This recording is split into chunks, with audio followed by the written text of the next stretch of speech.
Family, thank you for your patience. Woo!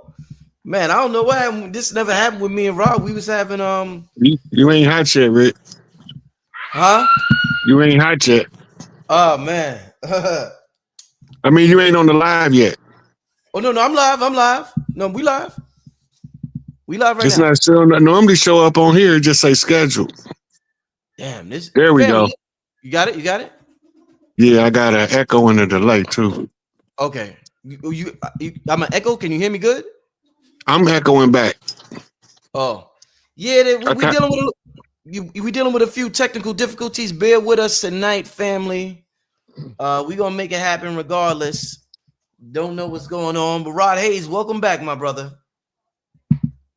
Thank you, brother Rich. Appreciate you having me back. As always, gratitude. First order of the day. The most unused superpower a man can. Indeed, indeed. Listen, Rod, man. This is one of them shows. This is a real important one, Rod. This is pre-creation talk right here. This ain't American, this ain't African, this ain't Asian, this ain't Anunnaki, this is pre-solar system talk. Pure you know what I mean? metaphysics. You know what I'm saying? This ether, man, listen, this is some strong shit. This is some strong shit. This is the ether is what Nas used to destroy Hove in a rap battle. You know what I Stuff to mean? make your soul burn slow. Make it burn burn slow. Yes, yes, sir. Very important topic tonight. I wanna welcome everybody to the chat. Thank you for your patience, family. Thank you for your patience. Yeah, it's just real good talk going into 2025, a 9 year. Y'all know about that 9 ether energy.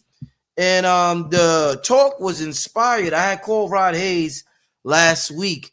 And I always call Rod Hayes just to chop it up with him about certain spiritual concepts. And I told Rod Hayes, and this is going to be the first book. I told y'all before, I'm doing book reviews on the channel. I think I'm going to start either next week or the week after next. And this is the first book that I'm doing the book review on. I think I'm going to do the book reviews every Monday or Tuesday. I'm going to see. But yeah, the divine matrix deals with this mysterious force that has many names. In antiquity, Plato and them called it ether. Some people call it the quantum field. Greg Braden calls it the divine matrix.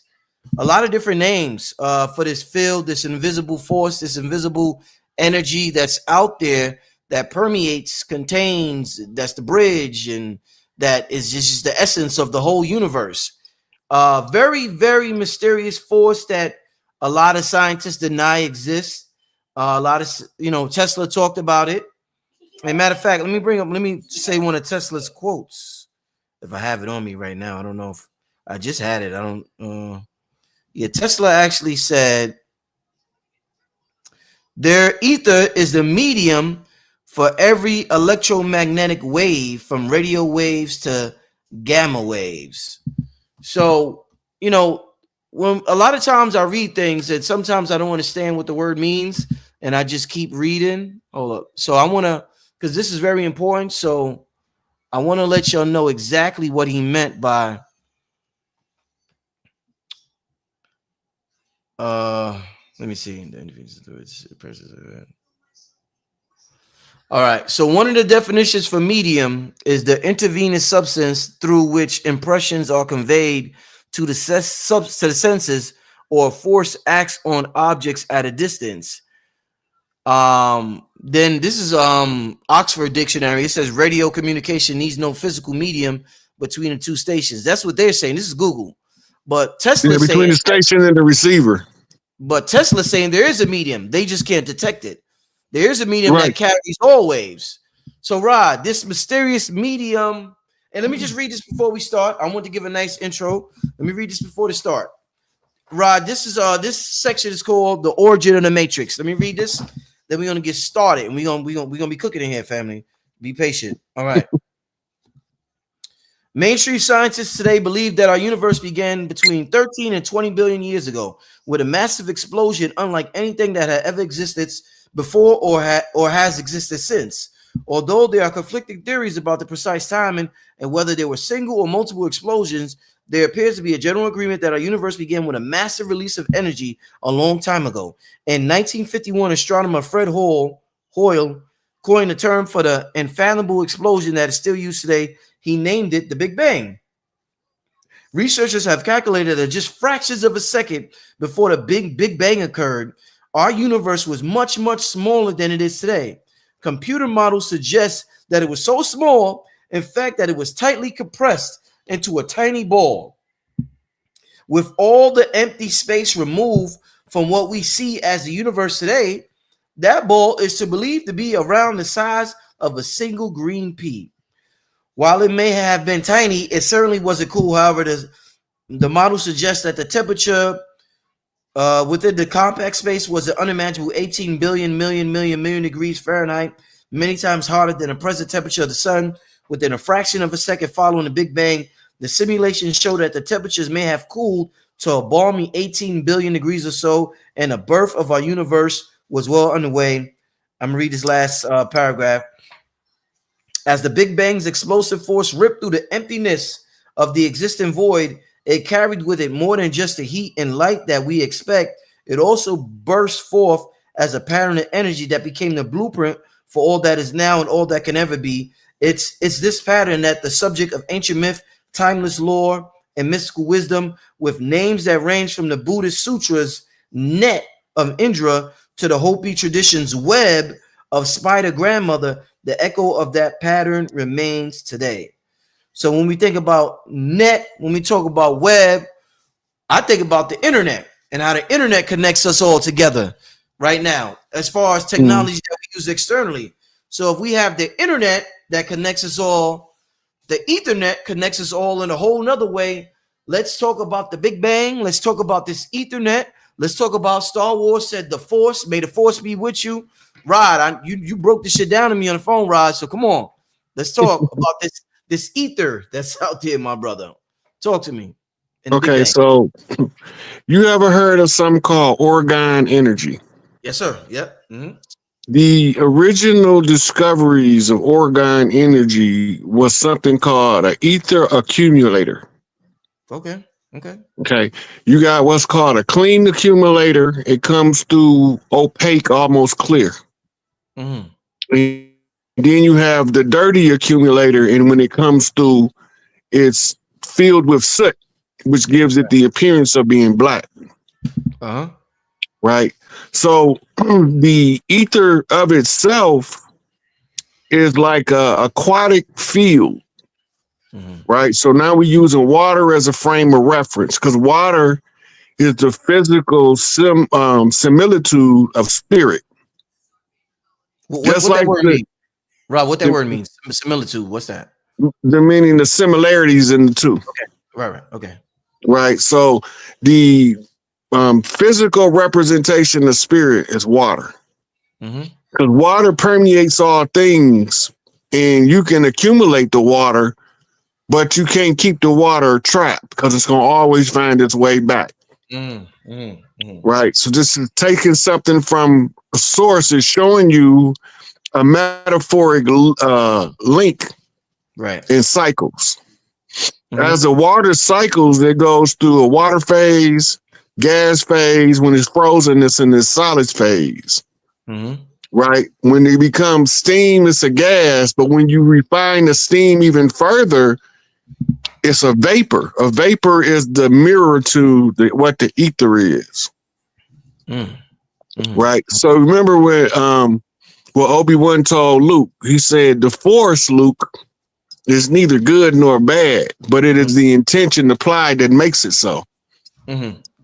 Right. So that means that a person with good intentions can make a mistake and something good can come out of it. Because the intention that he started with was good. The person with ill will at the beginning can try to do something good, but it's going to go to crap because his intentions wasn't good. Right. So now you manipulating the ether. You determining by what's in you how you can move the ether to the good side or the bad side, or the positive and the negative, or the malevolent or the benevolent. right? Mm-hmm. So now this brings in the Hermetic law opposites being applicable to the ether, Right. the poles, the law opposites. Mm-hmm. That means that the ether can be either of the extremes and everything in the middle. Mm-hmm. Just like the people, our character can be either of the extremes or can fall anywhere in the middle, but the goal is to always bump straight. I mean, don't get stuck to the left, don't get stuck to the right. Stop taking sides in other people's drama. Right. So as the ether accumulates, they told us at the Big Bang that it formed something called a pea-sized thing that they called the black dot.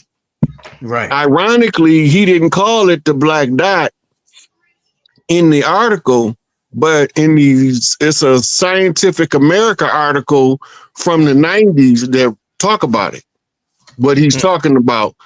And it's showing you the model, and then it have what looked like a net coming out of the center of the Big Bang in a funnel-like shape, right? This is supposed to be the effect of the Big Bang, right?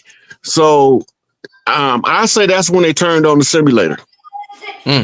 That's Why do I say that? Because if you turn on the light, and sometimes you could actually see the spark that jumps out of the switch. Right. Just the spark have to make a connection, meaning that the loop got to be closed in order for it to cycle. Right. So the same way that they talk about it in science, Malachi wrote about it in the Holy Tablets. He said the dot became a line. The line was infinite until it decided to shift to an angle. Right. Once it shifted to an angle, this created the square from the dot. Ooh. Okay. And then the square flipped the dot out on the other side. And now the circle is flipping out of the square, and the square is flipping out of the circle. Right. At the same time. So in metaphysics, it's called flux flow between two-dimensional paradigms simultaneously. Right. That means it's phasing in and phasing out. Right. That's the flux flow. Remember the flux capacitor from Back to the Future was able to jump between parallels in order to it to triangulate into a position in the future. Right. Wow. Right. Right. So that's called the flux flow capacitor. Right. In the flux flow, if you're looking at it in the physical, it'll look like it disappears and reappears. But it never disappeared. It just went into an alternate reality, a different frequency of expressing itself. Right. So now you have what's called the octave scale, which mirrors the music scale. Yes. Right. This is the building blocks of what we call creational fabric. Right. Then they talk about how the dark matter permeates everything. Right. But the dark matter is no one thing. It's everything simultaneously all at once. Right. So they telling us the nature of dark matter. It's the same as the physical expression of water. So then in Egypt, it's referred to as the primordial waters or the primordial noon, N-U-N, where the term nuns came from. Talk to him, Ron. The great festival of the Catholic Church that was stolen from the matriarchs is the Dark Mother is supposed to sit on the sacerdotal seat, and she's supposed to wear black. And all of the nuns was supposed to be in white. Right. And then she officiates over the ceremony. And now where the women who wore the red, which represented the bloodline, has been replaced by some people they call cardinals. Now, all of these is just replacing the order that was already there with masculine gender and reassigning the roles of the nunnery. Right. So this is ancient. The nunnery is ancient, but the application of it today under the control of patriarchal homotesticles is new. Right. But it's all the primordial noon was expressed in the ritual where the women in white went to the dark mother, which represent prime creator, as the embodiment in the physical realm of those primordial noon. Right. And this is where you get your Isis seat as the sacerdotal seat. It's the great mother seat. Right. But she's subservient to Big Mama, Tawaret, who dwells in the sky, in the center of the zodiac. Right. So now you got prime creator Tawaret telling the Earth Mother, Isis, that we need the cleanup crew cleaning up. We looking at it through modernized religion, dogma, and social engineering programs used to steer how we perceive what's taking place. In the primordial ether, it's the closest thing that when the physical form, even more close than water, where I can explain it is like sound, a heavy bass sound. Right. So like when you in the club and you standing in front of the speaker and you feel that bass hitting all the way through your chest, that's the character of the ether. It's always there, pounding from the inside and the outside simultaneously. Right. It's permeating all things. I mean, everything is saturated with it. And even when you get down to the string theory, all particles is created from light. Yes, sir. Right. And then when you get to the Higgs boson, you realize that once the strings of light was tied up in the knots, you can generate matter, the God particle. Wait, you said once the strings, now we're talking about these etheric strings was tied into knots, you can generate matter. Right. Rod, this good. No, I'm gonna take a note. Okay, Rod. Yeah. So they replicated with the Hadron Collider in order to extract the Higgs boson. They have to collide two electrons together.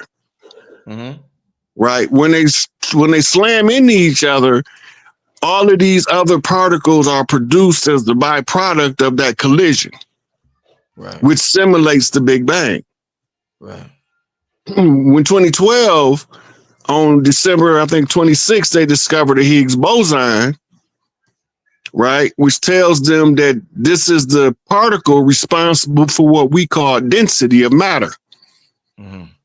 But when you look at it under the microscope, it's still an electron and it still follows the laws of the string theory. Right. So the only answer is the explosion causes it to tie up into a knot. From the force and power of the explosion, it makes the light fold back in on itself, creating a piece of dense matter.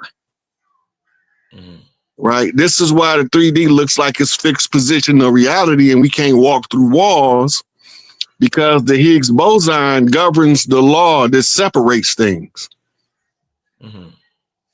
Right. So it's like a pound of feathers and the 1 pound brick drop from 30,000 feet. Which one gonna hit the ground first?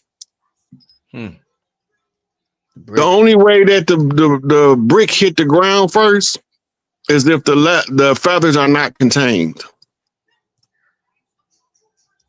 If the feathers are contained, like in a pillowcase, they'll hit at the same time because the weight is the same. The only thing that the feathers being in a larger container might experience more drag, which would give us the illusion that they fell at a different rate. But if you can compact the same amount of density of weight of feathers into the same space as a brick, they gonna both hit like a brick. Right. So that's the war of the butterfly. Butterfly fighting the dragon, and you need a trillion butterflies to kill it. Right. But he probably, they're not telling how many butterflies you're going to lose in the fight from the dragon. Right. So they use the orgone accumulator to extract the ether and put it in a usable form, and they call it orgone. And that is solidified ether. Dr. Delbert Blair talks about what's called ore energy, which is primordial base energy. When you're looking at the pyramids, Rich, most of that stuff are metaphysical calculations of creation in some part of the creation or the other. Right. And you use the same methodology to reorganize the society based on the balancing of those equations. They real simple, but they complex. It's complex because we don't know what they mean, but it's simple in the message that they trying to relay. Where does this thing slide? You good, Rod? Yeah, my phone keeps sliding and trying to I got it. I think I got it this time. You keep sliding across this thing I got it propped up on. Serious, please be quiet. All right, so Rod, so let me ask you this now. All right. When you mention the ether and you was comparing it to water, I thought about something that they when they talk about the cosmos, and the best representation they have of the cosmos is, let me show this. It looks like they call it filaments. And they say filaments in space are the largest known structures in the universe and are made up of dark matter and galaxies that connect groups of galaxies. Now I've always said, I said this to I think it might have been Dr. BSN. I said, yo, I think the universe is a big afro. It reminds me of a huge afro. So I want to show you. You see those pictures of the filament? I want to show you Blue Pill. Let's just use Blue Pill as an example. His afro, or Mama Pill, her afro, right? Now they say here is, divine. They call it non-ether here. Now, when we talk about the afro and it growing endlessly, they say the universe is infinite. Something that no matter how much we cut it, it grows back. For the most part, is here. So I want to talk to me about the similarities, because you use water as an example to describe the ethers.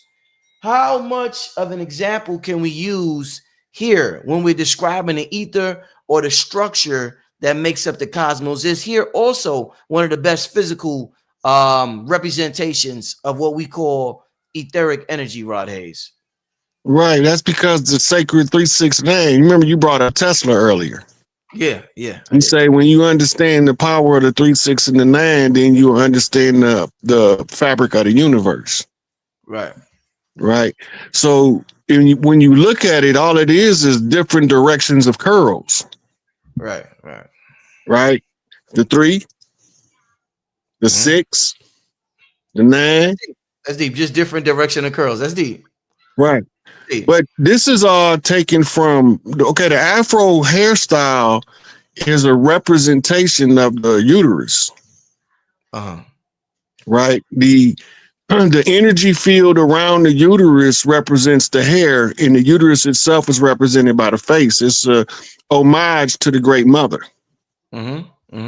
So you had tribes both over in the Americas, the old Mississippians especially, they had Afro chiefs that wore them big old afros so that they can be seen by the same way as the other tribes wore the war bonnet. When Tukey came down the street with his afro picked out, everybody knew from 4 blocks away that here come Tukey. You can't miss him. All you got to do is look for the muscles in the afro, and you know it's him and his crew. Right. So the hair itself is showing you the expressions of the 3, 6, 9 by the curl. 9 ether being ether to the 9th power of 9. which a lot of people said Malachi was insane until the scientists got a hold of the formula and applied it in a repeatable fashion, and then he wasn't so crazy. Now he had to go.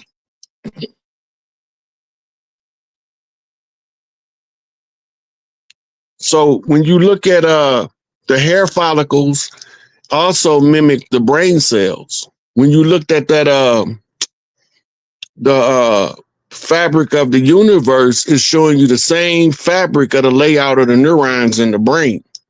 It's the same way that the hairs is laid out in the afro, right? And that's to facilitate a more entropy-free exchange of energy. It's the entropy that causes the decay, that causes the spiritual information to be lost in translation to the recipient of the information, right? And by tending properly to your hair, and no matter which form you use it in, if you hold it sacred, you will be able to use it as the sympathetic link to tune in to etheric fields. And the etheric field is going to always be based on your personal vibrational frequency, which will play out in your dream state. Because where you vibrate at in the physical, and when you bring that together with the mental paradigm of who you are, it'll give you a projection to understand spiritual things in the dream state. Right? So all of those things are interconnected. Just like the ether is everywhere. It connects all things, so all things are connected. Right. You know, and Rod, ether, one of the things that moving forward with this channel, I want to continue to stress or continue to highlight is the fact that empty space is not empty. What we call empty space, and we all see empty space in our homes, and you know, when we go outside, you know, we see plenty of empty space, and you know, it's filled with ether. I want to ask you this, Rod. Let me ask you this. Let me see. Because I could go in so many directions. All right. So they say the universe is like 90-something% empty space. They say our bodies is like 90-something% quote unquote empty space. Now, our homes, you know, this is like where we live. This is like our sanctuary. This is our castle. This is where we come to escape from the, you know, the stresses of the world. I think it's a very spiritual environment for all of us. Should our homes as well, Rod, because when goes into feng shui, should our homes as well represent 90-something% empty space in order for us to tap into this etheric energy? Because sometimes we may be cluttered and we have too much shit in our homes and we can't think straight. This is why some people don't like a lot of shit in their home, because this is like a direct reflection of not only the universe, but our bodies, when it's 97% empty space and just a chair, a desk, a table, or this or that. Is this why it's supposed to be like that in the science of feng shui? That's applicable to certain people.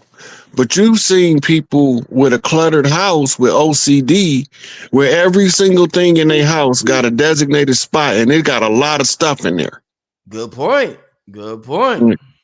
Spiritually, what's going on with those people is they spiritually in tune and they seeing everything they have spiritually, and they building the physical representation in their environment. Right. And they're using the orderness, you know, because order is the first thing after the Big Bang, because chaos came and the order had to put everything in a designated place. Right. So even amidst what looked like chaos to everybody else, these people have the knack to be well organized in their chaos. Even if a lot of them be old Christian ladies. The irony of that is, if they practice chaos magic, they would be the coldest. Wow. They're natural chaos magicians, taking chaos and creating order out of chaos. They problem solvers too. Wow. That's deep. So let me ask you this. Earlier, you talked about you used the word intentions, right? And In terms of let's think about water, and we see when we throw a rock in the pond of water, the rock generates waves within the water that goes out. What our intention when we're talking about the ether in this field that permeates the entire universe, is our intention like that rock? When we send out an intention, is our intention that rock that hits the etheric waters and sends out a wave that will eventually come back to us, depending on how hard our intention, i.e. the rock, is that we sent out? Right. Yeah. So the good comparative analysis is the rock dropped in the bucket. Yeah. Yeah. Because the intention is more focused in the bucket, which is represented by the water, it returns back to the center from which the rock pierced the water faster. Right. Right. But if you drop it in the ocean, it's still going to come back, but who knows when? Right. That's a unrefined intentions. That means that you want it, you think you deserve it, but you don't know how to get it, so you don't think you're gonna ever get it. So that makes it take longer to come back. Oh, that's why they say don't put yourself in a box. Stand in the circle. Stand on pi 3.14, the center of the circle. Because everything that you put out from the center has to return back to the center in due time. Right. Right. In the tighter your intention field is, the faster it can return. Remember, we was talking about Brother Panic and those platonic solids that he was using for manifestation. Polite. No, Brother Polite. Brother Polite, yeah. Yeah. The thing that is, when you use those, you are going in between intentions of similar ideas. And then you infusing it with your willpower, which makes your barrel smaller for your ripples to return faster. So this is why he was using that. That's an old kinetic science that's most people don't know how to properly activate. Very interesting. All right, Rod. So one of the things you mentioned, Brother Panic, and I don't want to misquote Brother Panic. Rest in power to Brother Panic. Shout out to Khadijah. I talked to his wife the other day. I'm actually going to be doing some family with her in February. She's going to be doing a presentation on the channel. So shout out to Khadijah and rest in power to the spirit, the soul of Brother Panic. But I don't want to misquote him. But he said something along the lines of, now when we talk about ether, when you see the pentagram, I hope I'm saying it right. The pentagram, they said the top part represents the ether. I believe Panic said when you want to manifest something, this is why certain people wear the pentagram upside down, because that represents bringing the ether down to this realm. Talk to me about why some people may wear a upside down, or when they do rituals, they may have an upside down pentagram versus some people have a upside, pointing up pentagram. Rob, what might be the difference in manifesting something? Well, it's the power of the energy frequency you're using for manifestation, right? So first of all, you gotta know what the pentagrams is. The 5-pointed star is the pentagram. And it's the representation of the divine feminine as Venus energy. The upside down pentagram is the masculine takeover of the feminine by decapitating the woman. So you gave her a phallus and took her head. So you're using the reverse of her system against her, or the feminine nature. But people think when you say feminine and divine feminine that you're talking about gender. It's about frequency. What divine feminine? Right. So the women just have the more of the tools to activate the feminine to a higher degree of expression than the male, who have the anatomy to manifest the masculine to the highest potential of male. Right. So that's the difference in the two. So when you're using the energy, ascending energy and descending energy, fraternal twins, Gemini field, between two pillars, When you're using the energy going up, that's the upward facing triangle. When you use it drawing down the energy, that's the downward facing triangle. Right. So what you're trying to do is meet in the middle, and that gives you the 6-point star. But when you see it in the 3-dimensional expression, you have what's called the Merkaba, 2 pyramids interlocked. Right. I was gonna right. ask you. And then when you spin the Merkaba, you start to produce the crown of life. The crown of life is how the Merkaba look when it's fully spinning. It's moving too fast for you to see it with the naked eye, so it looked like a ball with a whole bunch of sides. This is how the elders explain it in the Kemetic philosophies when they're showing us the difference in the fields of the energy. This is why modern religion took out things like the Jed, which means that you need a pillar or a polarizing force. Just like you need a catalyzing force, you need a polarizing force. A polarizing force, if you can control the polarizing force, you can control both sides of the pole. Right? And this is, back again, standing on 3.14, standing on pi in the center of the circle. But first, you have to learn to govern your micro circle before you can start dabbling in your macro circle. First, you have to get yourself under control before you try to control others. And the way that you control yourself will determine how you control others. If you're hard on yourself, you're going to be hard on other people. And they don't understand the people that's hard on them. It's hard on them because they're hard on themselves. But it really is not being hard on you. What it really is being forcing you to stand on your determination and exercise your willpower by showing you what it looked like when somebody stand on their principles and exercise their willpower.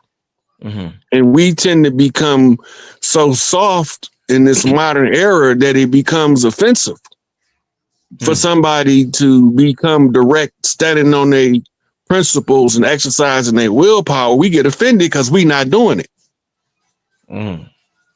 Right? Everybody want to be like Mike, but don't nobody want to be up at 3 o'clock in the morning shooting free throws. I'm telling you, man. And everybody that wanted to be like Mike that made it to that level, Kobe Bryant or LeBron to James, you got to look at the practice that got them to the level. Right. Because it's the practice that determines the outcome when it comes time to get in that ring. When the rubber meet the road and it's time for the fight, what did you train yourself for? Right. Right. That's all using that force, by the way. That force, right. And the better trained you is, the more adept you is at using the force. Right. And then it comes out expressed as muscle memory. Right, or rote memory, but it comes out as some kind of memory recall mechanism. Right. You put the work in, you're going to get the results out, though they might not be as fast as you would like them to be. They coming. But most people don't have the drive to put the work in, so they never train themselves to use their willpower to bring about their best life. Rod, and hold on, where's this at? Give me a second, y'all. In Plato's, and I should be showing this on the screen, but let me just read this. In Plato's Timaeus, I hope I'm saying that right. Timaeus. So in Plato's Timaeus, he says, speaking on the topic of air, he said, there is the most translucent kind, which is called by the name ether. I want to ask you, with him saying that, Rod, I want to ask you. Now, I've heard W. Blair, you mentioned Dr. Blair earlier. I've heard you and many others say that the air they breathed in antiquity when the giants roamed the land is not the air that we breathe now. Did they breathe a more direct form of ether? And what we get now is a bootleg version, but they was getting that, you know how you get cocaine and that shit is pure, and then some niggas step on it. Are we getting the stepped on cocaine? Are we breathing the stepped on cocaine? But they had the raw and uncut cocaine, i.e., ether, back in antiquity, and this is why they were giants, Rod. Is this what Plato's referring to? The size was based on the 12-strand DNA, and the oxygen transfer capability. The oxygen is critical. Because remember, they say so biblically, this is how they tell it. They say that the waters of the sky was separated from the waters of the earth, right? And never knowing it's still water between the upper atmosphere and the earth, but it's not. It's a different part of the atmosphere. The atmosphere is in layers, right? But the layer that we was breathing during the Atlantean era before the war that caused nuclear contamination was the ozone oxygen, double oxygen molecules that reduce the amount of entropy produced in the process of breathing, which is the transfer of spirit inner and outer in order to recycle the energy field. Now, if you look at the air that we breathe in, we have all these other chemicals and gases in the air that's been put in there. That's radioactive particles. Then you have some that's that activate on organs and do different stuff to the organs. All these is chemicals that's in the air. People be worrying about eating clean food, but ain't nobody worried about breathing clean air. And the air quality is directly related to the size of the animal that dwelled on the planet. The dinosaurs couldn't live in this oxygenated environment unless they downsized their massive bulk, because the oxygen would not be sufficient to facilitate them in their survival. They would slowly suffocate. Right. We already got fish scales, but they just call it ashy skin. No, he talking about fish scale is that pure cocaine. So he making a reference. He making a reference to that pure cocaine.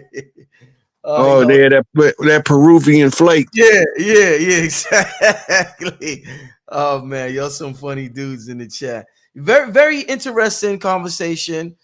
Rod, so what I want to ask you about now is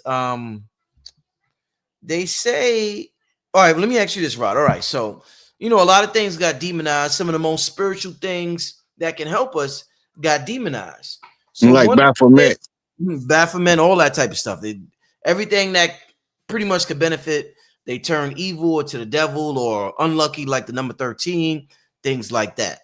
So they say, researching on the internet, they say that the middle finger represents the ether.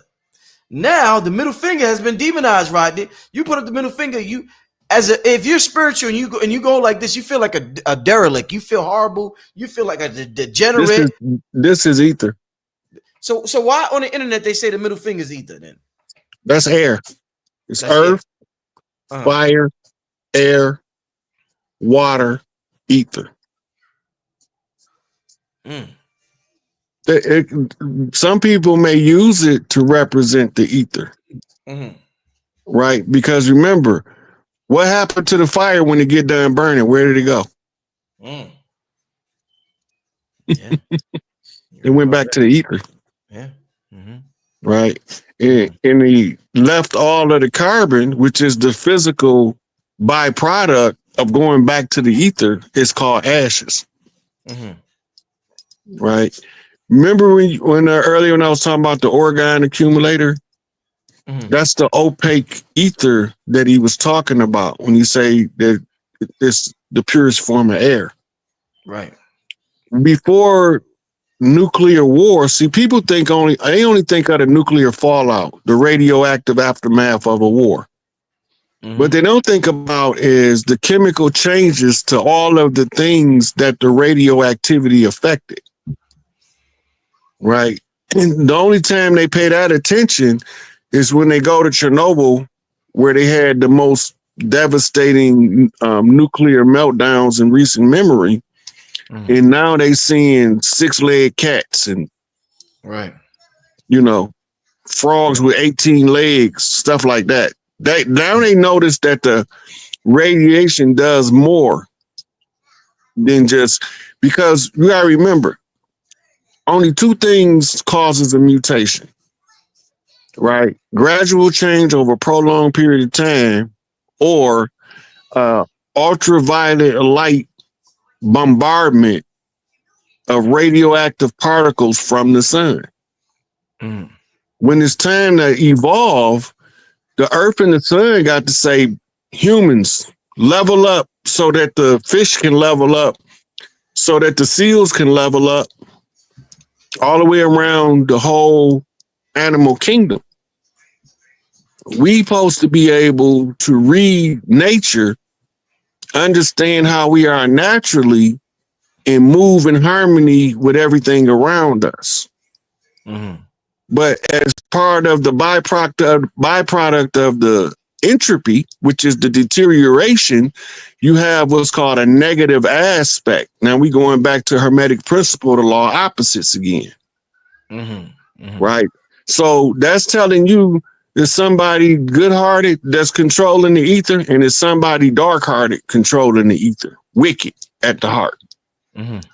And they in a struggle, an eternal struggle, right, to establish the dominance of which one going to be in existence after the struggle. That's the story of Set and Osiris, the struggle of the two brothers, two opposing forces with two different ideologies, Mm-hmm. coming from the same parental source, Mm-hmm.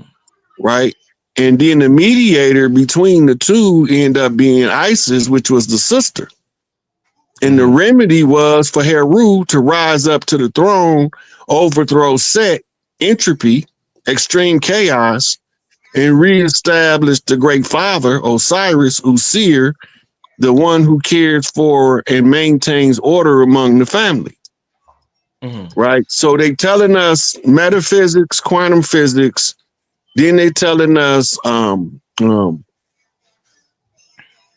housekeeping, order and structure of the household. All of that is being told in the same paradigm. Right? And they use the reference of the housemaking in order to explain the physics, because there's more housemakers than it is physics professors. So you now you got to be able to communicate with both. You tell the same story, and then when you explain it to the person that's reading the story, how to look at it from their field of study, it changes the paradigm and how they perceive their spiritual growth. Right. Hmm. All right, so Rod, so let's go in this direction. So we talked about earlier about empty space, and I told you how I want to stress to my community that empty space is really not empty. So another thing that I thought about when I think about so-called empty space is silence, the silence in songs. You know, this is something that gets neglected, like empty space in between objects in your house. So the silence within a song is something that gets neglected. Bobby Hemmett talked about a lot about the importance of the silence and how that actually is what made music special. So talk to me about the silence in songs and that connection to the ether, Rod. Because when we think about songs, we think about the sounds. We always talk about the sounds, but there's also a sound that we don't hear in our ears, and that's the silence in between the sounds. So talk to me about the silence in between the sounds. You Rod. ever seen that movie Eddie and the Cruisers? No, I haven't. No. They writing a song, Yeah. and Eddie is trying to explain what you just said to somebody. Right? And they got a guy that writes songs with him called the Song Man. So the Song Man was trying to give Eddie and the Cruisers a new song. And Eddie was trying to explain the only way the song would work, we need this element in it. And he said, what is this? It's called a haiku. Yeah. A strategic silence in the song that makes the rest of the song more compelling to draw you in. I gotta watch. What movie is this? Eddie and the Cruisers. Right, I gotta watch because I'm a musician. I'm a producer, so I gotta watch this. Oh man, if you ain't seen Eddie and the Cruisers, hey, but I'm gonna tell you this: once you see it, your whole view on the Tupac situation gonna be like, oh, what the? Yeah. Yeah. All right, let's let it go. All right. Yeah, so and Eddie and the Cruisers is a movie John Cafferty, a country singer, did the soundtrack to. And a couple of my favorite songs on there is On the Dark Side, which we was just talking about the Force. But he talking about a lady, right? And he said, from out of the shadow, she walked like a dream. But you would never really know just what I mean. Right? She coming from the dark side. This is what he explained, and she stole his heart. So just the telling of the story by song that makes the movie so compelling when you understand the story behind the Cruisers. That the movie was actually based off Jim Morrison and the Doors. And then they used a writer named Arthur Rimbaud as the conspiracy effect to the movie. Right. And I think it's Eddie. I think it's 2 parts. It might be 3, but I know it's 2 parts. It's really good. And if you like music, you're going to love that movie. Like I could put it in and leave it in for 7 days without taking it off repeat. Damn, like that? Shit. That's yeah, I'm gonna watch that. I'm gonna watch that real soon. So let me they talk teach to you about that silence. That strategic silence is often taught about in poetry. Yeah. Like for instance, if you listen to Gwendolyn Brooks doing stand-up, the last poets, Nikki Giovanni, they all use that strategic silence. Even Maya Angelou. When they doing what they call it, they reading their poetry, spoken word. You will see it, and then a lot of times in old poems you read before, you didn't know what the symbol mean for the haiku, which is the strategic silence. Then you go back and read those poems again, and they have a whole different effect. Because now you understand the strategic silence. Right. That's like a little trying to think of a good song that uses the strategic silence. But I can't think of one off the top of my head that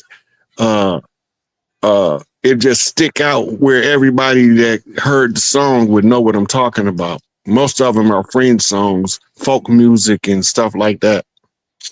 Right. Wow.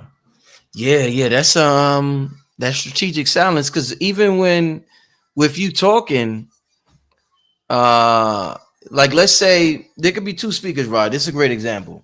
And this is an example of the importance of that silence, or what some people may call empty space, or some people may call ether energy or whatever. 2 people talking, you could say that strategic silence is talked about in poetry, or you could say that strategic silence is talked about in poetry.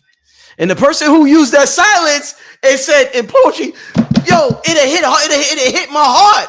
Rod, that shit hit my heart way harder than a person that just said it robotically. So when you said the poetry you use strategic silences in between words and what you want to stress. So that made me think about that. That's how important that silence is. You could impact the person's part. Like imagine a dude talking to his girl and saying he love her, and he says it with silence in between certain words. Like that shit is real important, Rob. We sleep on that, man. Well, the first person that did something different with that strategic silence in music was Marvin Gaye, on the album with What's Happening, Brother, and I forget, it's some of his biggest songs. But if you pay attention in some of his strategic silence, you will hear people chattering in the background. Right? Because that's the way that he brought your attention to the strategic silence before the next part of the song activate. Because most people don't pay attention to the strategic silence. So you needed the background of day-to-day silence, which is some kind of noise that's not relevant to nothing, playing in the echoes of the empty space, and then the song come back on and give more impact to the next phase of the song, because now your empty space, it's filled with something, a form of silence that you truly understand, which is really noise. Yeah, and just speaking of noise, when I was talking to you on the phone, Rod, and I said, Rod, what's the best word in the English language that you could use to describe the ethers? And he was like, loud sound. And I didn't think he was gonna say that. I think he was gonna say some scientific shit or whatever. He was like loud sound. I was like, wow, that's powerful that you would say that, bro. Loud sound. That's the best word, the most efficient word you would use in the English language to describe this force. Now, this is the greatest force in existence. And you said sound, my brother. Look, they call it the Big Bang, but how did you know if it's a bang if there's no sound? Ooh, there you go. There you go. No, just think about it. How do they know that a Big Bang ever take place? Boom. Two main reasons. One is it's still echoing. Ooh. It's echoing on a frequency, what they call a modulated frequency at a chosen interval. And the other way that they know is through something called galactic expansion, which is red shift, blue shift. One is collapsing and the other is expanding. That's what they mean in science. And then in the old Hopi culture, they call it red Kachina, blue Kachina. And everybody think that this is a star when it's telling you actually a functioning creation more so than it is telling you about a red star and a blue star. It just so happened that the analogy of the red star and blue star match so well that they able to explain it to you using two stars as telling you that they are a force you can't see. Right. You can see the blue star, you can see the red star. It's also talking about the tribes, the father house and the mother house, the blue house and the red house, trying to get to the black and gold house, which is Big Mama house. Mm-hmm. Red Kachina is the one coming out of the red house and the mama's child, and then the blue Kachina is the one coming out the father's house, the father's child. Mm-hmm. Right? And in every large family, it's a child ascribed to each parent. Mm-hmm. Right? Normally, the boys is ascribed to the fathers and the girls is ascribed to the mother. Mm-hmm. And then you have what's called daddy's girls, where the daughter is ascribed to the father to raise to be a good woman. And then you got mama's boys, which is boys assigned to the mother in order to be taught how to be good men, without being fruity. Right. And then you have what's called the royal house, purple, right? The purple reign, REIGN, meaning rulership, comes from the royal arc degree, meaning the matching of the perfect one from the red house, the perfect one from the blue house. Mm-hmm. And that's how you put together the two keys to open up Big Mama house, which is the bank. Mm-hmm. Once everything is settled, then it all comes full circle. And so you use the same sciences of creation in order to create, and what we call it manifest now. Right. We don't want to say we creators no more. We want to say we manifestors now. Right. Manifester might work better because it's bringing something into existence out of something that exists, but creation is bringing it out of nothing. But even in nothing, thought exists. Mm-hmm. Because the thought is the catalyst. It's the cause of it all. It's as a man thinketh. Right? What do that mean? That means let this mind be in you, which was in Christos Isos, or Christ Isis, the great mother. If you can think like the great mother, right brain, full capacity, and you can think like the divine father, and you are a divine son, you become the son of the son. Mm-hmm. Right? This is symbolically represented as before the sun come over the horizon, first comes Mama, Venus, right? The pentagram, the divine feminine. On her heels comes Mercury, the messenger of the gods, the one who comes to deliver God's message. And after he get done delivering his message, the crack of dawn spread her legs and out pops Papa. That big old sun. that was buried in her underworld. I like how you break that down, bro. That was crazy. Wow. That was crazy. But it's also a map. It's a blueprint for the royal families of the earth. It goes back to the book of Daniel, which means the judgment of El. The elder's judgment is rendered in the book of Daniel by giving you a struggle program. Shadrach, Meshach, and Abednego, they said they stuck them in the furnace, and the furnace was turned all the way up, and they weren't even scorched. They was able to withstand the fire. The symbolic nature or meaning of that was the furnace was the condition, and the fire was the surroundings.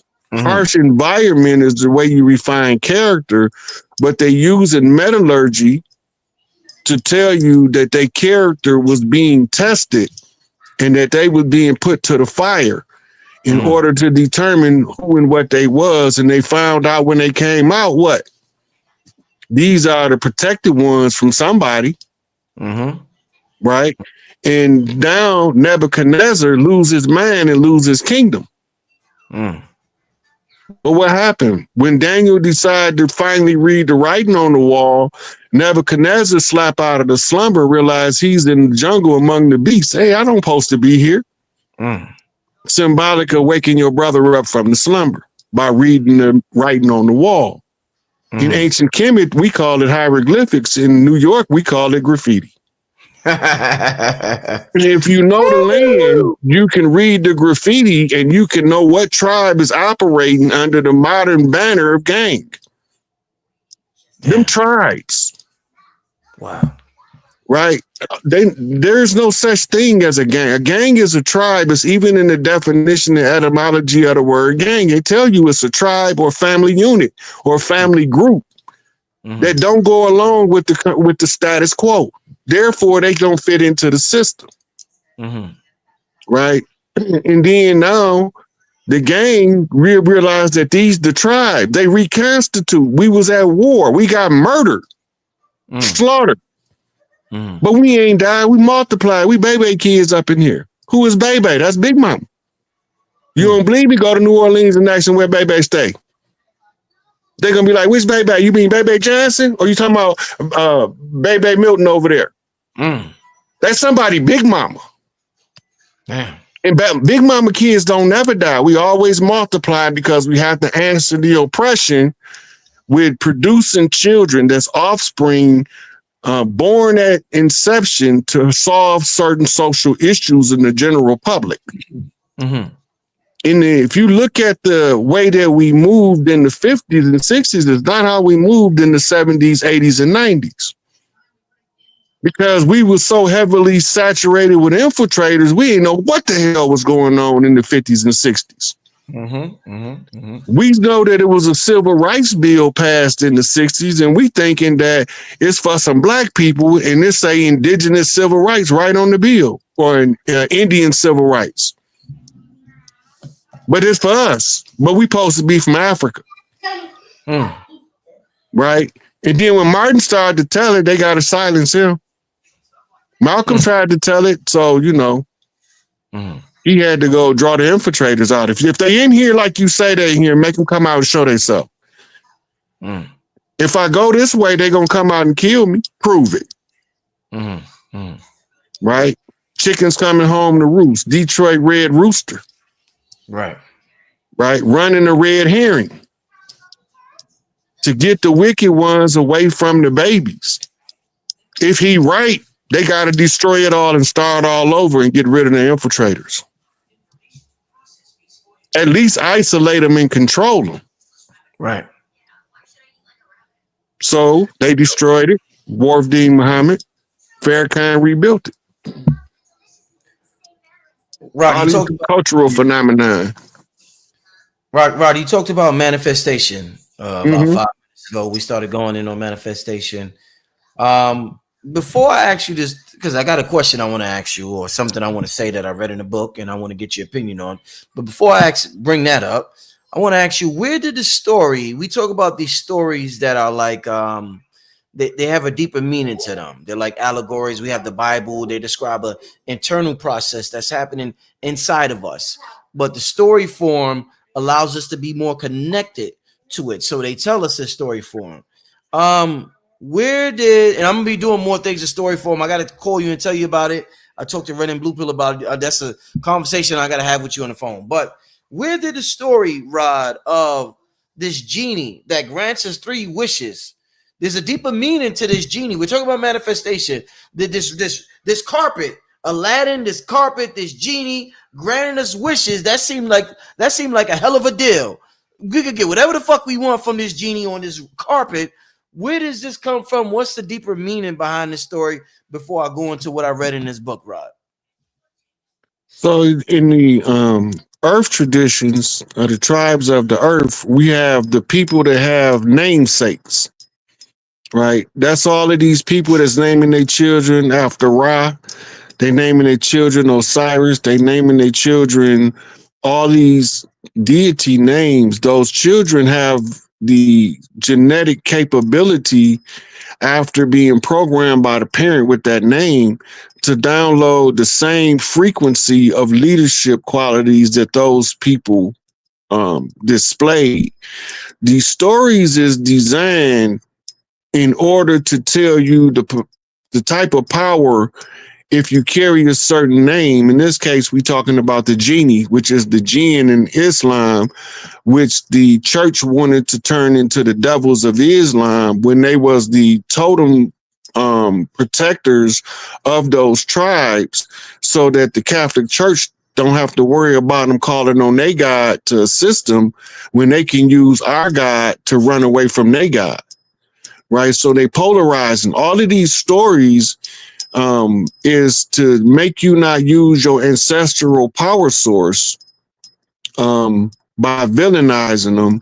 But in antiquity, they had a different meaning. If you go to the story of Abraham, Abraham chased down, no, it wasn't Abraham. It was one of Jacob's children had stole the family Tehillim, which was a altar relic that was the family symbol of who the hereditary heir was to the parent. And they tracked them down to recover it. And they talk about it in the Bible. Well, because the person who have the genetics and the relic can call ancestral energies that can give them information on where hidden treasures are, where what type of gambling bets to make in the future, stuff like that brings fortune in the physical realm. So they use those ancestral totems and those ancestral spirit animals, and they tell the story to let you know that once you go back to your own power, that you able to utilize these forces. Then you can't overuse them is where the limit of 3 wishes come from. That's telling you be careful for what you wish for, because you don't want to wish for something and then in 5 years you're going to regret you wish for it. So in making the 3 wishes, you got to always wish for things that's going to be beneficial eternally in that aspect. And the ancestral force you crawl on is represented by the family totem item or relic. In some cases, it was a brass candles teapot. The teapot becomes synonymous with the air coming from the region. So now you're not looking for a teapot when you come from the Americas, you're looking for a honey pot because the bees is more relevant. Right. But the story is being the same. You got 3 chances to get it right, or you have to move on to the next thing. Mm-hmm. You can only lose 1 out of the 3. If you lose 2 out of 3, you're done, because there's no chance you're going to recover on the 3rd one. You still lost your 2. Mm-hmm. So when you making your wish, the story is infused with the contemplation of, if I was going to wish for 3 things in my life, what 3 things would they wish for? Right? And the only thing I wish for is my mama, my pops, and my children. And they always with me because that being my three wishes, we etherically tied forever now. Mm-hmm. Mm-hmm. Oh, indeed, indeed, Rod. And I asked you that question about manifestation. There's something. There's actually two other questions I want to ask you in regards to that. What did you say earlier, Rod? About you said something about strings and knots can produce matter. What was you talking about again? Just real quick. What was you? The Higgs boson. We were talking about. We was talking about the Higgs boson being using the string theory as the reference for people to understand how you get density from the Higgs boson. And the way that I explain it is that the Higgs boson is still an electron, but the light is denser because it's tied in a knot. Okay, so Rob, with that being said, the light being tied in a knot and then producing matter. When I watch the movie Avatar and you see these advanced beings with the here and locks. Now, if here is an example of etheric filament energy and we put it into locks, does that cause us to be greater manifestors in this realm? We have this etheric energy that's we call it non-ether here, and it's tied where we're tying it in knots. Does that have an effect on our manifestation abilities at all, Rod? Okay, so first of all, we call them. Let me preface this, Rod, because there's a group of people. My channel got suspended. Rod was talking about this group of people, and y'all know who I'm talking about, the small hats, and they wish they had locks. They have this little thing on the side. But there's only one group of people that could lock their hair. So I'm trying to figure out the importance of locking your hair and why groups will want to imitate that, and they know they can't lock their hair, Rod. So talk to me, Rod. Well, you got pale faces that can lock their hair. Not like, you know what I'm talking about. Bob Marley lock. But you know what I'm talking about. Here's the thing. Let's go back to Medusa. Yes, please. Remember they said that her hair moved on her head like snakes. Yes, sir. Yes. So when they drew her in the caricature in the cartoon, they gave her snakes for hair instead of the sacred lock. Indeed. Right? And from those locks, those snakes would spit electrical sparks. This is telling you the story of being fully realized into who you are. Every part of your body responds to the driver when it's given a function. The dreadlocks of Medusa, as her defense, was capable of accumulating by friction massive amounts of static electricity, and because she could psychically control the movement of her hair, she could direct where each one of the locks slung the static electrical current. Right? And static electricity is still electricity. So they tell it to us in that story. They went from us calling them sacred locks or non-ether locks to them seeing us with them, calling them the dreaded locks. Because when you seen them Mau Mau, you know who the Mau Mau is? Yeah. When you seen the Mau Mau, they was led by a general that had the locks.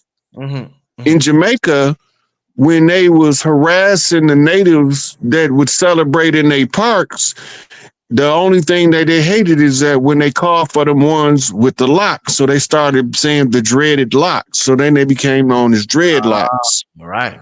Yeah, a lot of people don't know that. Yeah. Right. And then when they embraced it, right, the ones from up in the mountains of Jamaica embraced the term. They didn't call them dreadlocks no more. They called them the natty dread. Right, which became infused into the culture to tell you the capable spiritual influence that you can download, because your hair is like antenna. And by being in tune with yourself, in tune with nature, your antennas, the longer they are, the more data that they can receive and see into your brain. And all of our hair covers our scalp, which covers our skull, which covers what, Rich? Brain. Right. So now all this information is going straight to your head. And you remember what the song say? Don't let it go to your head, no. Oh yeah. Oh yeah. Oh yeah. Right. Because they want to keep us ignorant. But when you go back, let's say for instance, the at different times, by the way you grew your hair, you understood stuff differently, and you never equated it to your hair change until so many years later. In retrospect, you was able to identify the change in your understanding by the hairstyle you wore at the time. Ooh-wee. There you go. Yeah. Man, yeah, back when I rocked the Gumby, right? That's when I bumped into the guy up on Fifth and 110th Street, and he gave me the science for the day, and I ain't been the same since. I went from the Gumby, I went to the low fade, to the no fade, back to the afro, to the drip natty light. You able to go through your growth by how you attended to your hair, even the women. Damn, yeah. You got women like she right now, I can't be who I am. Let me dye my hair. Now she can now this is the way the girl look at it. Now I can let that bitch sit over there and simmer in her shit while I recover over here as this new person. Right.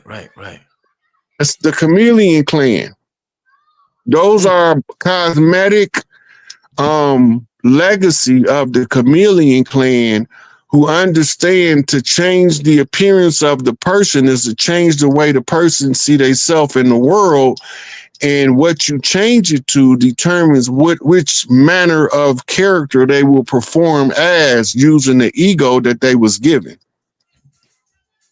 Y'all heard that? Did y'all hear that? Wow.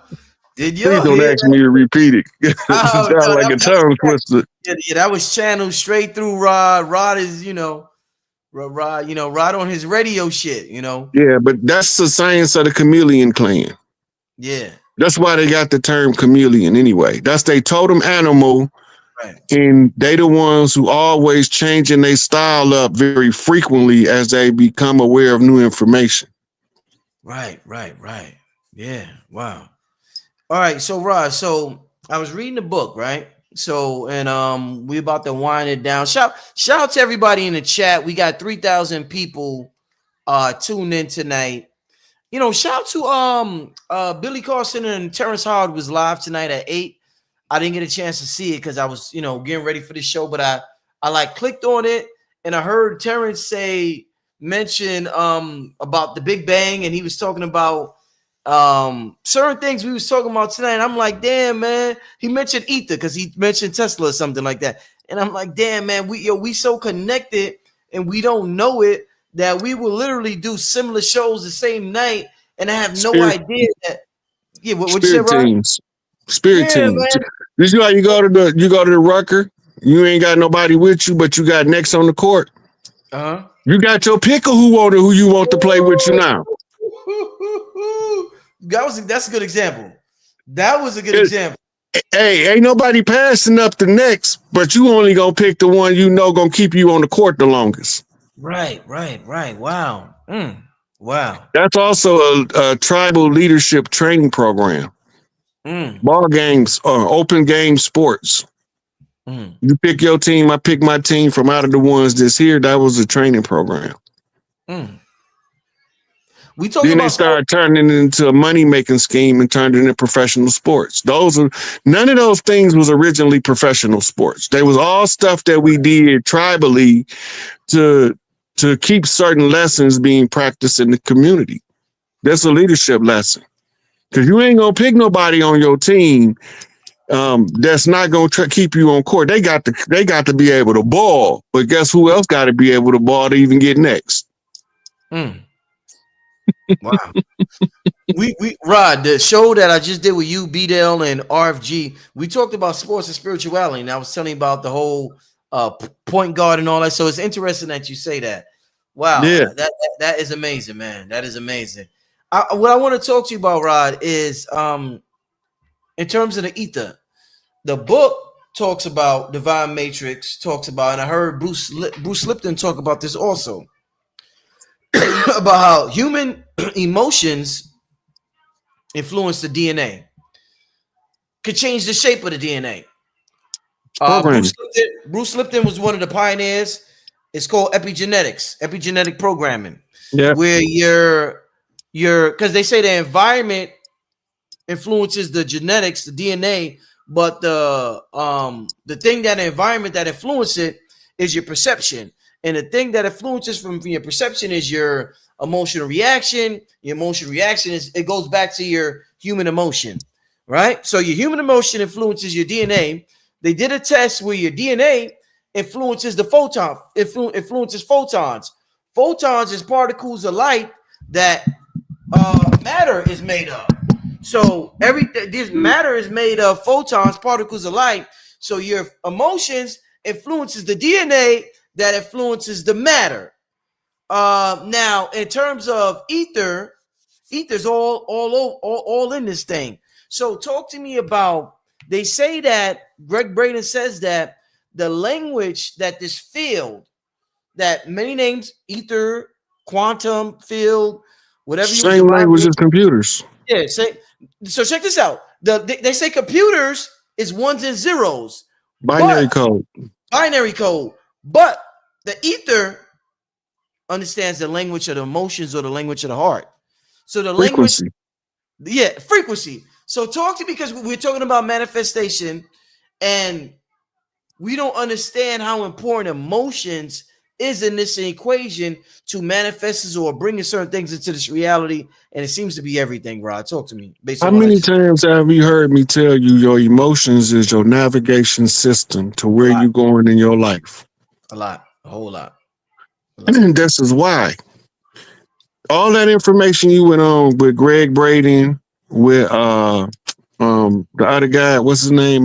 Bruce Lipton. Bruce Lipton, yeah. Right. Now you got another guy named Thomas Campbell who came out with a book called My Big Toe, which means theory of everything. I never Right. read that. Okay. Yeah. Oh man, that's a cold piece of work right there. It's gonna have you smiling through the whole book if you like to read. But anyway, um, the sciences coming in from three different prime sources. Remember, Greg Braden started off on a journey in the East to determine if any of that stuff that they teach in the Far East was real, using scientific methods to either prove or disprove it. He ended up proving so much of it, he got converted. Right. Then you got Bruce Lipton. He's studying epigenetics and how do the cells get information to the individual. How do you know what information to act on at a biochemical level from the cells?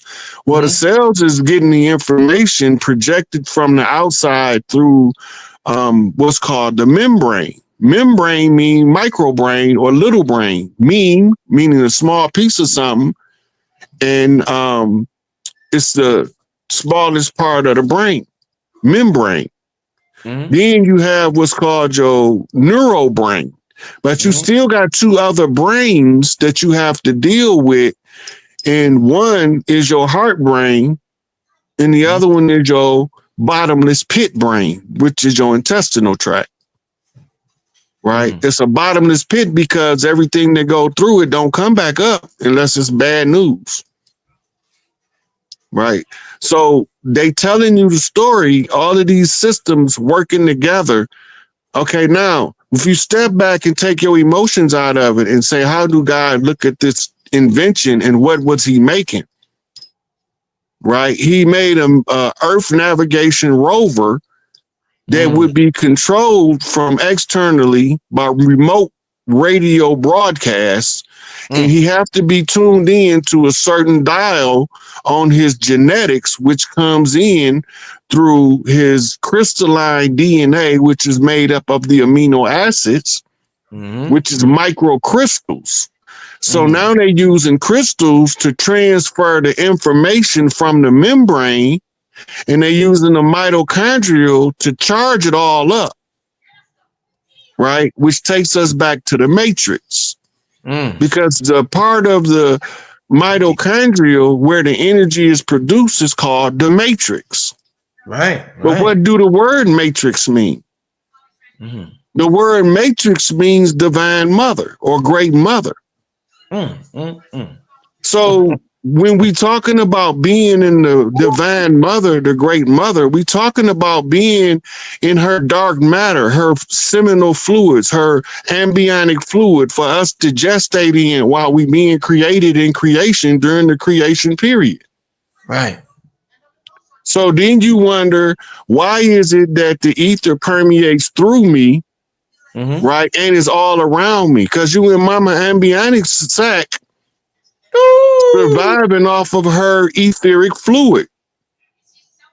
She's feeding you through her mitochondria, charging up each one of your cells to tell your body to do what's in your DNA program. The crystals from the DNA is projecting back out to the membrane, which collectively come together and form a whole field called an auric field.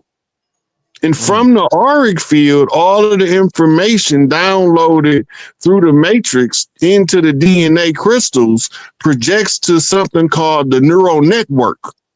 And that's why earlier I wanted to point out that when you showed that picture, those were brain cells, just same as they is afro curls. Right? Because now we're talking about the mycelium network of the human body. Being able to draw information from all parts of the body at one time. But if you don't use your right brain, it doesn't work. Your right brain then can correct the information and fine tune it through a part of the brain called the anterior gyrus, right? Which is tied to the silver cord of the great mother. Right? In the loves of the world are those things of gold that is tied to the heart through the great father. Right. And when you take your ascending energy and descending energy and you balance the two, right, then you become the point of focus for the two to balance. You are the crosshairs in the scope. Hey, Rod, Rod, real quick, why is the cord of the great mother silver? Why is it silver? Why silver?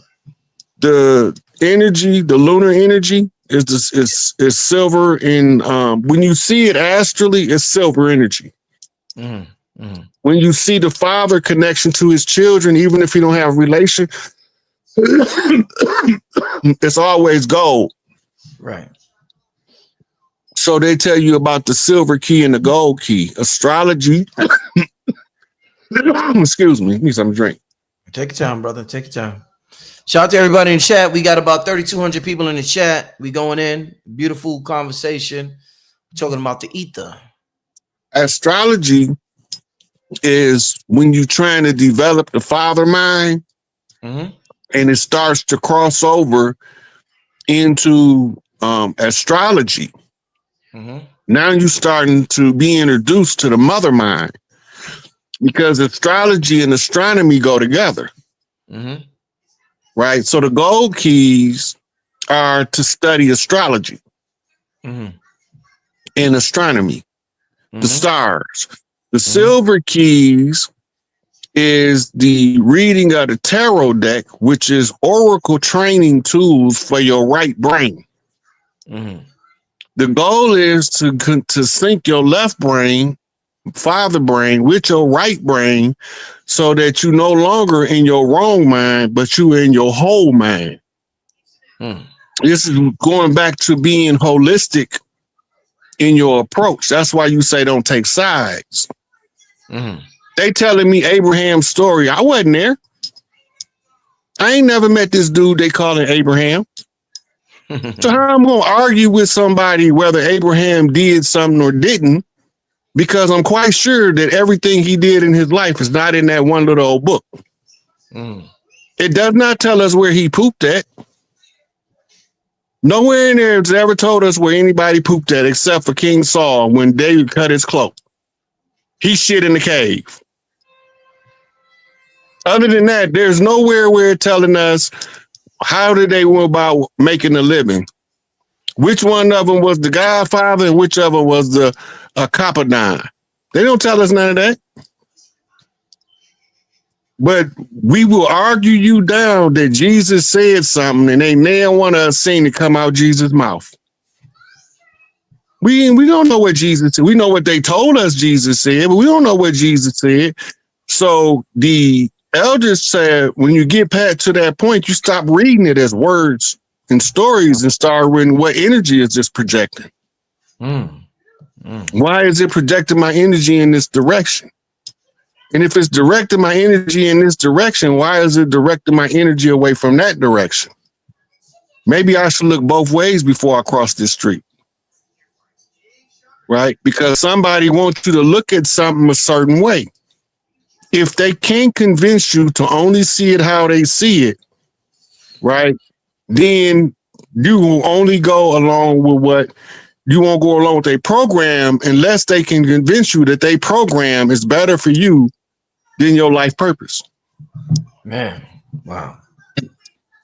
Some people's life purpose align with the exploiter's ambition. Yeah. Right. But that's the control of that energy, that same ether energy, and how it's expressed in the world around us. Rod, I told you I wanted to as we wind down. I think this might be the last question of the night. I told you that I was doing a documentary on the Black Sun. I want to ask you now, Rod, what is the connection between this ether energy and what we know as the Black Sun? The Black Sun is really talking about the night sun, which was the moon of Saturn called Lilith. That's really what the Black Sun is. The Saturn energy is all to conceal the Lilith energy, which was the Dark Mother. The Dark Mother is always referenced in the ancient cults of the world. She's always talked about. In India, she's the Dark Mother Kali. And when you see her in the rage, that's the mother in her protective energy taking heads to protect her children. Right? When you see her in Kemet, she becomes Sekhmet when she's enraged. She's the Dark Mother. She takes on the protective nature of the cat. When you get another one in Egypt was the hippopotamus, Tawaret, the Great Mother, the Dark Mother, the primordial goddess of creation, fiercely protective of her children. But when you see her in the Temple of Dendera on the roof, you notice that she has what looks to be a meat cleaver in her right hand, right? So all of these is tracing you back to that same energy and that same frequency. Indeed. No, indeed, definitely. All right, so family, so I think we're gonna I'm trying to think. I think we're gonna wrap that up for tonight. Let me get to one question from the chat. Let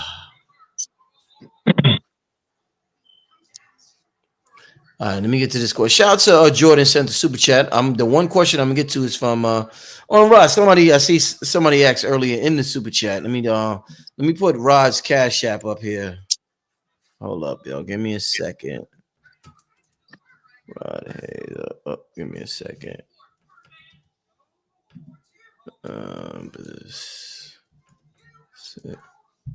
No, that's the. Give me 1 second. Be patient, family.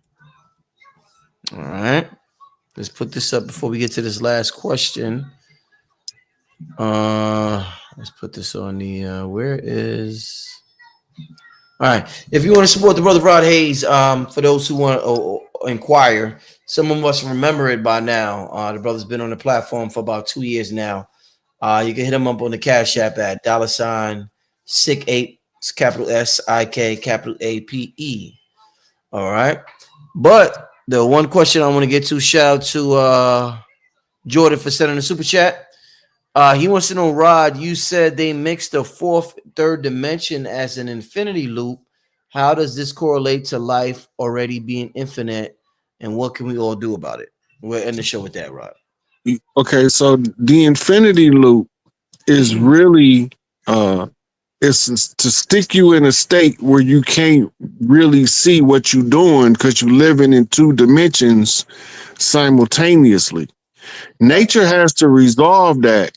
So the resolution in nature, you are oscillating between dimensions, the same as when we talked about flux flow earlier, moving in and out of dimensions.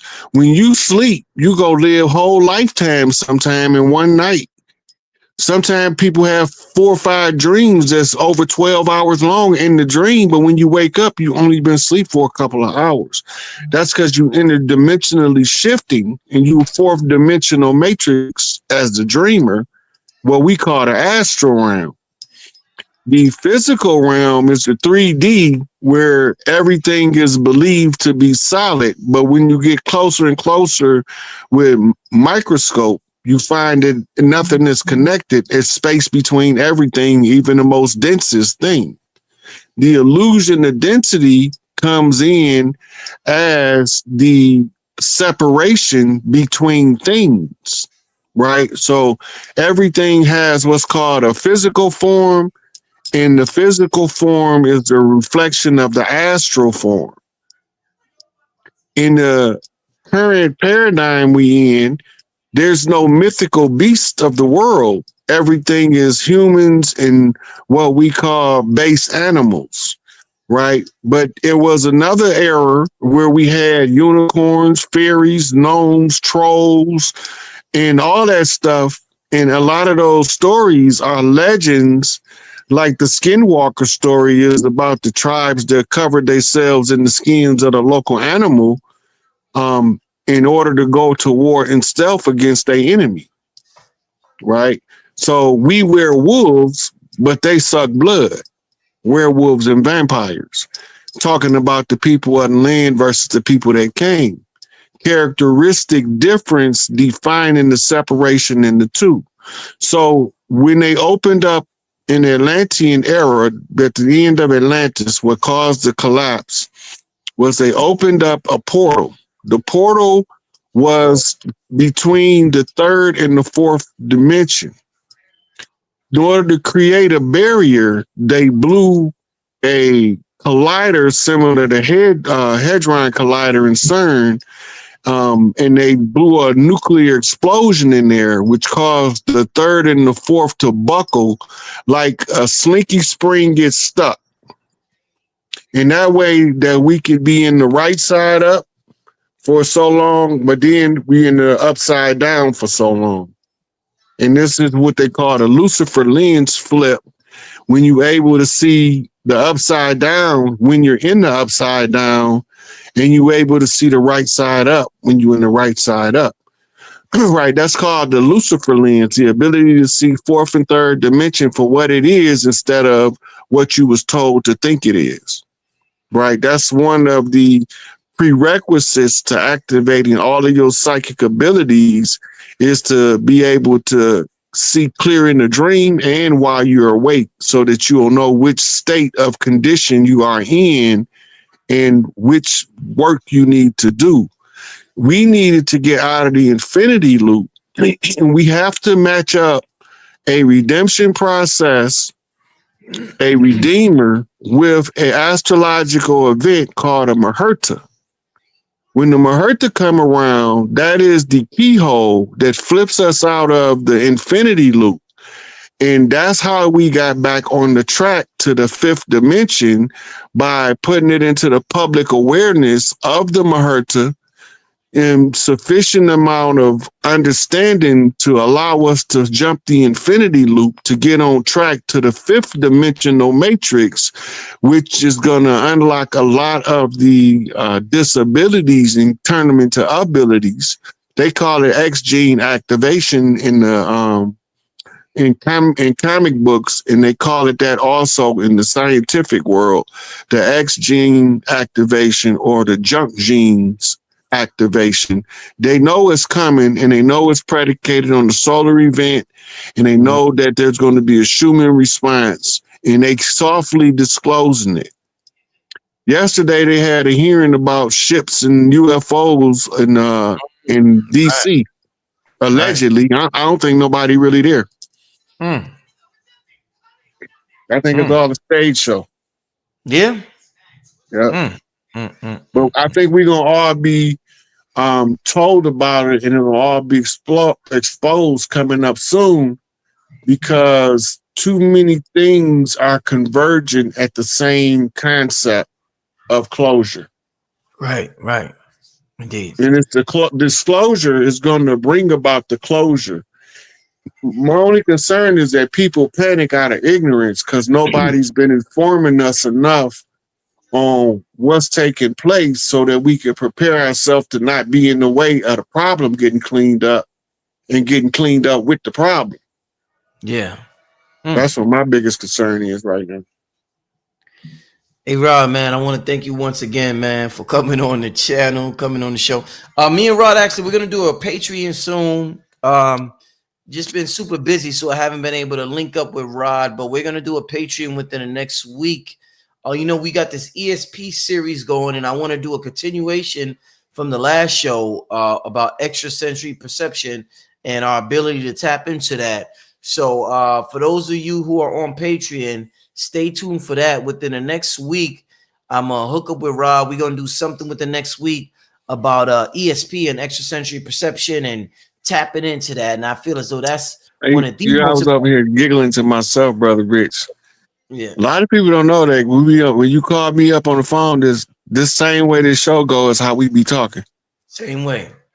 Same way. It be smooth like a bug. We just be chilling, vibing. We just, if we recorded them conversations, Rod, the internet would go crazy. They'd be like, oh shit, he was it'd be Rod be dropping shit, man. We just be like, and I'll be absorbing it and like, it's dope. It's dope, y'all. It's dope. So shout out to Rod. This is why I always tell you to make sure you support the brother. The brother put in so many years of, he gave us the cheat code. He put in 15 years of information condensed that we can like learn. 30. Yeah, and we're learning it in hours. We just have to apply it in the right manner. But the brother's a blessing to our community. Make sure you'll support him and what he's doing. Whenever the brother has anything coming up, I know the brother's gonna come out with books soon or whatever. So make sure you support the brother. With that being said, Rod, tell the people your Instagram, because I know that's how they could contact you. So they can hit you up. I haven't posted on Instagram because I've been in Instagram jail, but my Instagram is Sick8. THGSIKAPE. In my Facebook, where I've been posting, I went on a rant a little earlier today. Okay. Is Rod Hayes. My profile picture and my background always changing depending on the message I'm giving. I post there's something different. Right. Indeed.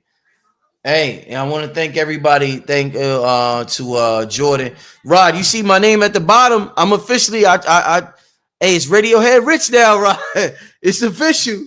I done graduated, man. Listen, shit. I'm in direct communication with my higher self. When Elijah came up with that term, we didn't have a common use term called telepathy. There was we didn't know there was no term called ESP. That didn't exist. That's how far ahead of his time he was, bro. That's how far ahead of his time he was. The only thing that he can compare the experience to let people of his day understand what he was trying to tell them is by calling them a Radiohead. Radiohead. Damn. When we was just going over the epigenetics aspect of downloading information and all of the membranes feeding the auric field the information for the brain to take it in through the nerve network or the mycelium network of the human body, and transfer it to the human brain for processing, refinement, and delivery into the focus because you're looking at it, you the observer. So between your collaboration with the ether or the spirit of the great mother is how you focus the collapsing of the wave into the particles that manifest as your 3D life. Right? And onlookers contributing the observer effect by non-participation. Because the more observers there's non-participants, then the more they follow your observation. You give your observation as a synopsis in order for them to know if they want to give it attention or not, in order to bring about the inevitable changes that need to be made. Right. So the secret societies know by promoting the worst parts of society, it'll compel the people that's being done the worst, that has the strongest capability to say enough is enough, frustrated enough if they can withstand the chapter of misery, that when they do say enough is enough, everybody know they ain't playing. And then because they're gonna start having the ear of all sides. Right. All sides want the truth more than they want the narrative. And when you giving them the truth and you not trying to control the narrative, you telling them, you go look over there and you see for yourself. But don't take sides with me and nobody else. That way you can keep your observations under your control. Meaning you can collapse your wave into the particle of the 3D life that you choose. All right. And all of your energy focus, that communication is always taking place. And that's how we driven in these human meat suits as radio heads driving across the terrain in our avatars. Indeed. What a way to end the show. Indeed, what a way to end the show. Listen, I want to thank everybody. We gotta listen, family. We got a global audience. We got 3,000 people right now, right? We got people earlier who said they were from Ghana. We got people from all over the world that tune into this platform that we will be surprised of who watches this show.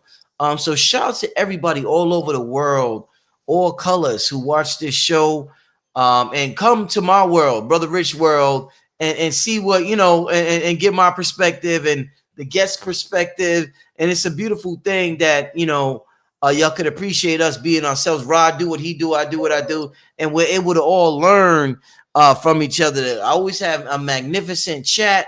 Y'all sharing magnificent stories and comments in the chat. So it's just all around a magnificent experience. And Rod, I want to thank you once again, my brother. Keep doing your thing. I'm gonna call you soon. Me and Rod's gonna do this Patreon within the next week. So I'll call you within the next couple of days to set up the Patreon. With that being said, Rod, we getting out of here, my brother. Signing out. I'll talk to you soon, my brother. All right. Peace, brother Rich.